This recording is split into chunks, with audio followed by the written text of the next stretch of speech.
Diese wunderschöne rote Flunder ist ein Renault Alpine, wenn man so will, der französische 911. Also ein Sechszylinder im Heck, 2 Türen, 2+2 Sitze oder in diesem Fall 2+0,2 Sitze.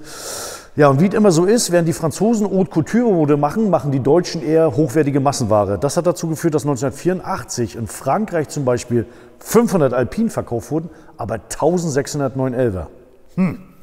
Ich bin der Kai von Autoscout24, seid gespannt.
Ende der 50er Jahre gründete ein Franzose, dessen Namen ich nicht aussprechen kann, weil ich Russisch in der Schule hatte und nicht Französisch, eine Sportwagenmarke mit dem Namen Alpine. Das bezog sich auf Bergrennen. In diesem Fall nicht mit den Schienen runter, sondern mit den Autos rauf. Diese Marke hatte ein Auto im Programm, das nannte sich A110, was ultra erfolgreich war. Warum war es ultra erfolgreich? Weil es leicht, sehr sportlich war und sehr gut durch die Kurven ging. Ja, so wurde die Marke Alpine gegründet. Ende der 60er Jahre, um genau zu sein 1968, saßen denn diverse Entwickler in einer Küche in Paris. Warum in einer Küche? Weil das alte Werk war geschlossen, das neue war noch nicht fertig. Und was entwickelten sie da? Nicht den Nachfolger des A110, sondern eine Erweiterung, den A310. Weil der sollte nämlich Porsche Konkurrenz geben. Ist schon ganz witzig. Also während in den Straßen von Paris, alle wissen die 68er, die Studentenrevolten tobten, entwickelte man in einer französischen Küche ein schönes Süppchen, und zwar dieses geile Auto. 1971 kam dann dieses technisch sehr ambitionierte Auto auf den Markt, hatte aber am Anfang ein kleines Handicap. Und zwar sollte der RPV V6 hier eingebaut werden, der noch nicht fertig war. Woher kommt es der Motor so bekannt vor? Genau, zum Beispiel in DeLorean wurde derselbe verbaut. Das war eine Kooperation zwischen Renault, Peugeot und Volvo. Aber dazu später mehr. Gut, was ist am Anfang passiert? Man hat einen Vierzylindermotor eingebaut und damit war das Auto eigentlich untermotorisiert. 1976 gab es dann den V6 und dann ging es richtig ab. Ja, das größere Modell unterschied sich von seinem kleineren Bruder optisch ganz extrem. Außer beim Rahmen, das war nicht derselbe. Aber die Karosse war komplett neu und die war aus GFK. Was hat man damals gemacht? Man hat die GFK-Karosse komplett gegossen oder laminiert und hat dann die Türen ausgeschnitten. Was dafür sorgt, dass keine Tür untereinander tauschbar ist. Ein absoluter Albtraum bei der Restauration so einer Autos. Und woran erkennt man, dass es wirklich ein richtiges Kind seiner Zeit war? Nehmen wir zum Beispiel vorne die abgedeckten Lampen. Das sah aus wie beim Citroën SM. Ja, aber der Designer von Citroën soll später auch zu, naja, ist auch egal. Auf jeden Fall ist das definitiv auch ein typisches Stilmerkmal der Zeit. Oder die Katzentreppe, die die ersten Modelle hinten hatten. Das kam vom Lamborghini Miura, wurde aber später bei dem Renault bzw. bei den Alpine verboten in Frankreich. Und warum? Weil die Leute nach hinten eigentlich nichts gesehen haben. Also der Innenspiegel war komplett für die Katzen. Pirelli Centurion P7 in der Größe 285 45 VR15. Ich übersetze mal, ein Reifen 700 €. Kommen wir zu dem RPV V6 2,7 Liter.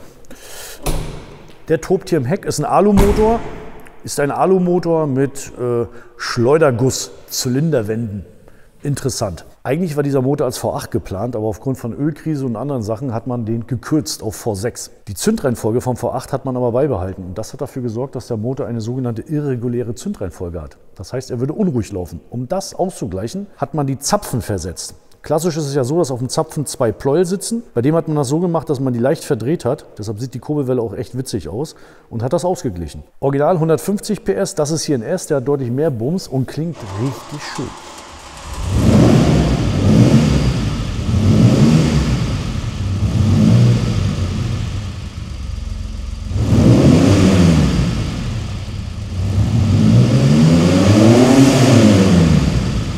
So, der Wagen gilt ja als der französische 911er. Oh Gott, wen haben die hier als als Referenzperson genommen. Louis de Funès. Oh, ich krieg meine Füße. Au. Scheiße. Oh Gott. Wichtig ist, keinen Unfall bauen, weil du kommst aus dem Auto nicht raus. Aber wenn man erstmal drin sitzt, das ist echt schicki.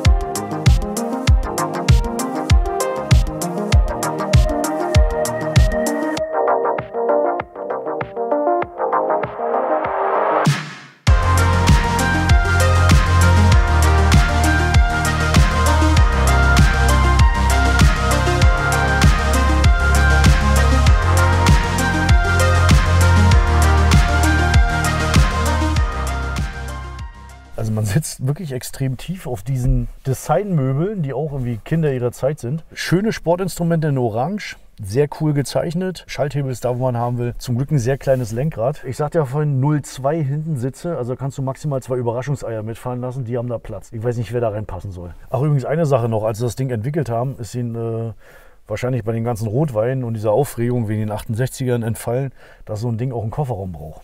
Hat er nämlich nicht. Also Platz ist hier drin so gut wie gar nicht. Das heißt, du kannst hier maximal hinten deinen Picknickkorb reinstellen und das war's. Und vorne so ein bisschen Ersatzöle mitnehmen und was man so braucht. Aber Platz, also ist nicht das Thema in diesem Auto. Optik ist das Thema und das kann er sehr gut. Übrigens wusstet ihr, dass der sogar ein Filmstar ist? Gab einen coolen Film, 1993, Die Besucher. Da fuhr der Ritter Gottfried oder wie der hieß, der fuhr so ein Ding. Lustig. Aber das Auto macht wirklich echt lustige Geräusche. Achtung, Aschenbecher. Oder auch cool, der Blinker. Übrigens, das mit der irregulären Zündreihenfolge haben sie zum Scheibenwischer durchgezogen, weil der hat eine irreguläre Rauf- und Runterfahrt. Das ist echt verwirrend. Achtung.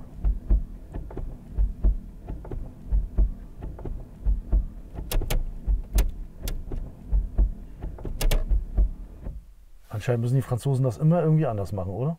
Und dann willst du natürlich vorne an die Haube, um da zum Beispiel Kleinkram zu lagern. Wie gesagt, viel Platz ist ja nicht. Und suchst dir einen Wolf. Wo haben sie es versteckt?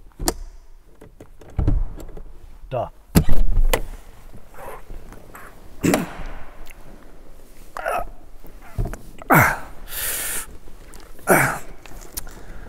Wenn jetzt das Kaufinteresse geweckt ist, sind mehrere Sachen zu beachten. Erstens der Preis. Eine gute Alpine, so wie sie hier steht, in dem Zustand 50.000 plus. Das ist das Erste. Das Zweite, achten Sie auf Ihre Größe. Also ich bin 1,85 und habe echt Probleme, in dieses Auto rein und rauszukommen, muss man leider so sagen. Und dann gibt es noch einen dritten Wermutstropfen, der zu 50% vorhanden ist. Wenn es nämlich um die Ersatzteilversorgung geht. Wenn es die Renault-Teile sind hier drin, die sind einfach zu bekommen und verhältnismäßig gut in der Ersatzteilversorgung und auch vom Preis. Geht es um die Original-Alpine-Teile hier drin, wie zum Beispiel Karosserie, Innenausstattung, dann wird es oft sehr, sehr teuer, wenn man denn was findet. Darüber muss man sich bewusst sein. Ja, Glasfaser. Ne? Übrigens war Alpine der erste Hersteller, der in Frankreich überhaupt ein Auto mit einer kompletten Glasfaserkarosserie hergestellt hat. Ja, und wie gesagt, der sogenannte Frank, wie es im Neudeutsch heißt, ist hier wirklich klein drin. Es ist halt ein kleines, süßes Auto, was wirklich interessant ist und ich glaube, jeden Car-Guy richtig anmachen muss. Es ist und bleibt eine coole Sache. Ja, und wenn ihr jetzt sagt, ihr wollt einen haben und ihr findet gerade bei uns auf der Seite bei Autoscout24 keinen, aktiviert die Suchfunktion und ihr werdet informiert, wenn ein schönes Schätzchen reinkommt. Ja, in diesem Sinne würde ich sagen, ich hoffe, es hat euch Spaß gemacht. Liked das Video, abonniert den Kanal und bis zum nächsten Mal. Euer Kai. Ciao.